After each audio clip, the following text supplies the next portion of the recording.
はい、どうもゆうすけです。今回は TED トークのある動画をね、ちょっと解説したいというか、ちょっと私なりに言語っぽく落とし込んで話したいと思うんですけど、この動画っていうのは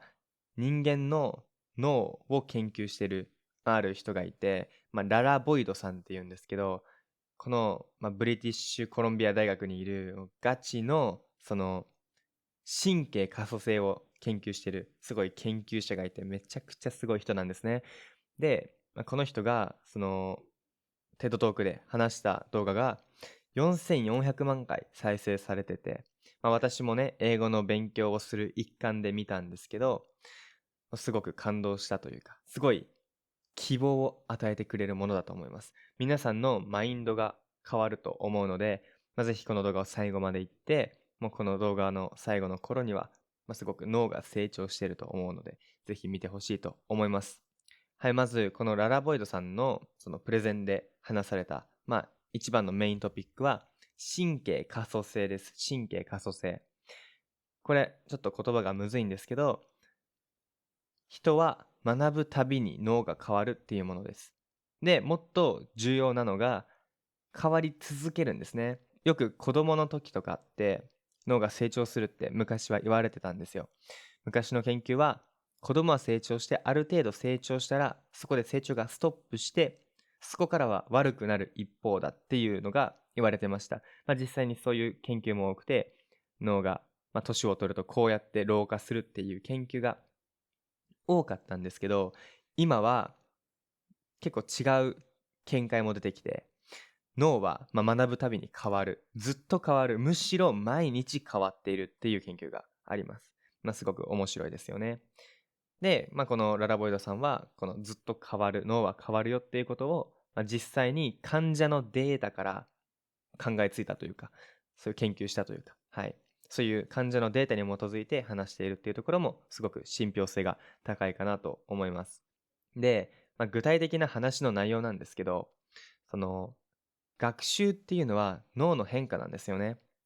新しいことを学ぶと、脳の神経のつながりが変わるんですよ。結構ここがっつり変わるらしくて、その学習の過程でね、脳はニューロン間の結合を変化しているんですね。ちょっと難しいんですけど、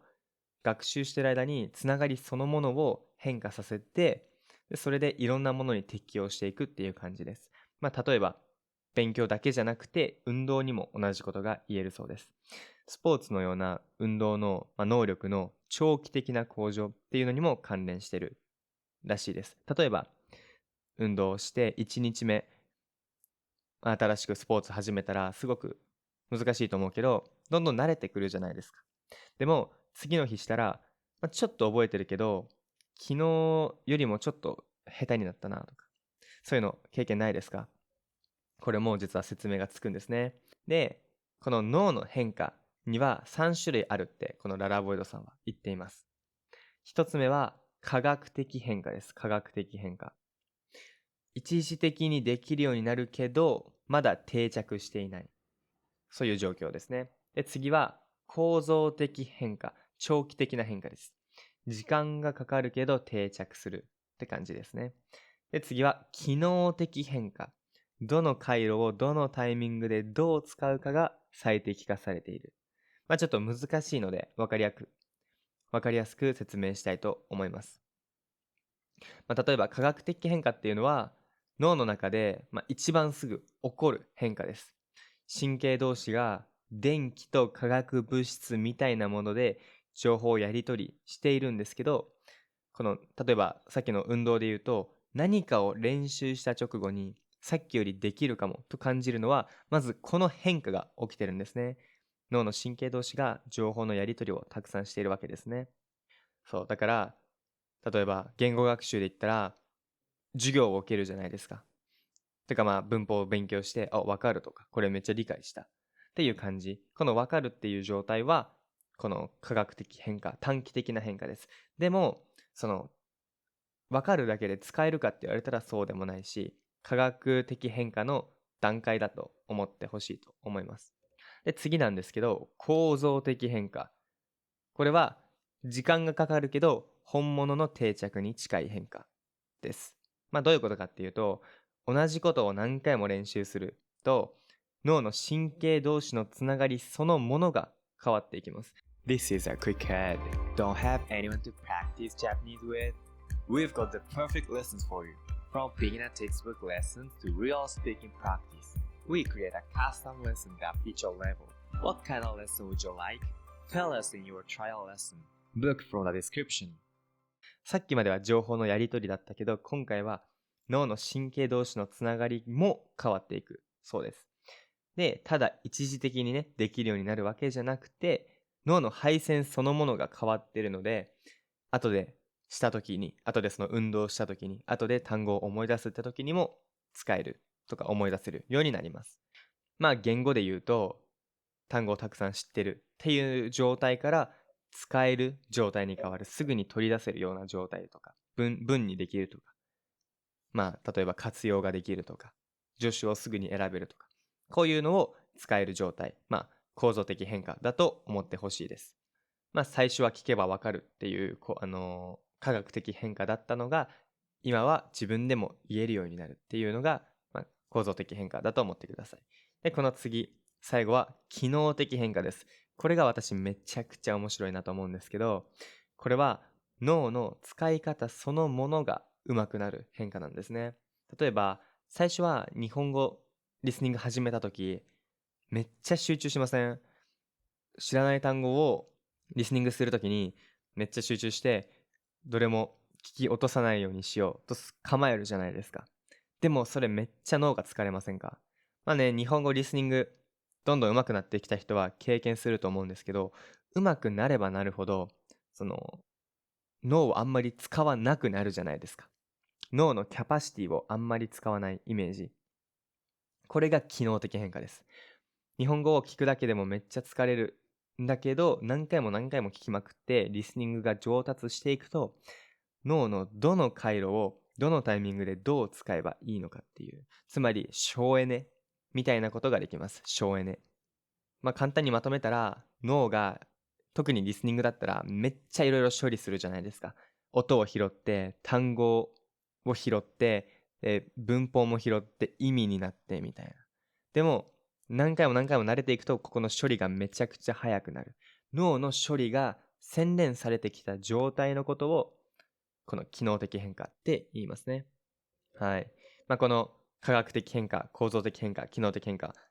分かったと思うんですけど、こんな感じで結構がっつり変化してるらしいです。だから、その言語を勉強する中で才能ないのかなって思ってる人は、いや、実はそんなことなくて、もしかしたらこの中のどこかの段階かもしれないですね。はい。なんだけど、この変化っていうのは、なんか今、いい感じに聞こえるじゃないですか。なぜなら、ポジティブな面しか話してないから。でも、この変化っていうのは、いい方向にも悪い方向にも傾いちゃうんですね。で、それを決めるのは、あなたの毎日のすべての行動です。何を食べて、何をして、誰と遊んで、どこに行って、みたいな。そういう全部の行動が、この脳のね、変化を決めるっていうふうに話しています。はい。なので、結構私が伝えたいこととしては、皆さんの脳は全然まだ生きていますので、全然退化してない。むしろ勉強すればするほど成長していくので、一日のね、使い方っていうのをもっともっとなんか洗練させるというか、言語が本当に上手くなりたいんだったら、言語が上手くなるための生活をする、そういう手段を取ってほしいと思っています。ここで、このララボイドさんがすごく大切な気づきをしたんですけど、ある教訓としてですね、この人が言うのは、学習には万人に通用するアプローチは存在しないって言っています。だから、みんながみんな同じ勉強法をして上手くなれるかって言ったらそうじゃないっていうことですね。これ私なりに解釈すると、言語を勉強するときに誰かの勉強を真似すること自体は大切なんですよ。ただ、それが自分に合っているかどうかはわからないっていう感じですね。私たち人間なので、みんな同じ人間っていう生き物なので、その中で見たらある程度研究されているから、こういう勉強法が正しいっていうのはあると思います。でも、世の中に勉強法はありすぎて、すごく、選ぶのが難しいと思うんですけど、その中でも自分に合ったものを見つけていく必要があるわけですね。なぜならみんな同じ勉強法が向いてるって限らないからです。これ私がすごく共感したものなんですけど、実際に私の友達で、日本語をね、勉強している人がいて、彼すごく日本語どんどん上達してきたんですけど、私と勉強法全然違うんですね。私は文法は勉強した方がいいって思う人です。だから、結構文法の勉強をおすすめするんですけど、私の友達は文法を全く勉強せずに、日本語の動画を見て、英語字幕があって、でそれだけでめっちゃ見ることで、日本語を習得していく。で、話しながらどんどん間違ったりもするけど、話しながらどんどん理解していって、文法を理解していく。で、後で教科書を見たときに、あ、この文法ってこういうルールだったんだ。確かに言われてみればそうだなってなるらしいです。これめっちゃ面白いですよね。なんか赤ちゃんみたいな、勉強の方法だと思います。臨界期仮説っていうのがあるんですけど、人間には臨界期っていうのがあって、そのところ、その年までは、聞くだけでね、言語を習得することができる。音をすごくうまく拾うことができるって言われています。で、私の意見としては、これ仮説なんですけど、私、音を拾うのがすごく、うまくなかったんですね。だから、発音とかもすごく苦手だったので、文法を勉強して、発音を勉強して、そういうところを、基礎を作って、ある程度聞こえるような状態にした後で、勉強する、イマージョンラーニングとかをするっていうのをやっていました。だから私はこれが結構、万人に通用する方法なのかなと思っていたんですけど、彼に出会ってですね、私と全然違う勉強方法ですごく彼発音がうまいんですよ。で、彼は耳で音をうまく取るっていうのがすごくできる人なのかなと思います。ここが、才能じゃないけど、元から持っているものと違う部分で、だからこそ本当に勉強方法は人によって違うなっていうのが言えると思います。はい。だから何が言いたいのかっていうと、自分で勉強方法を更新していってほしいなって思います。私も今までたくさんの勉強方法を言ってるんですけど、これは実際に私がやってきてよかったっていうものもあるし、皆さんにやってほしいのはもちろんあるんだけど、それが本当に皆さんに合ってるかどうかっていうのはやった後じゃないとわからないわけですね。だし、いっぱいいっぱい量をこなしながら、いっぱいたくさん勉強する上で、勉強の質って高めれるんですね。だから常に勉強の方法っていうのをフィードバックして、自分のオリジナルの勉強法というか、そういうのを作ってほしいなっていうのを思います。はい。で、最後になんですけど、このララボイドさんの言葉を借りるんですけど、皆さん今、自分の脳みそが、結構ね、素晴らしいなってことを理解したと思います。人間の脳って全然まだまだ変われるんだなっていうのが分かったと思います。で、みんなすごい柔軟な脳を持ってるので、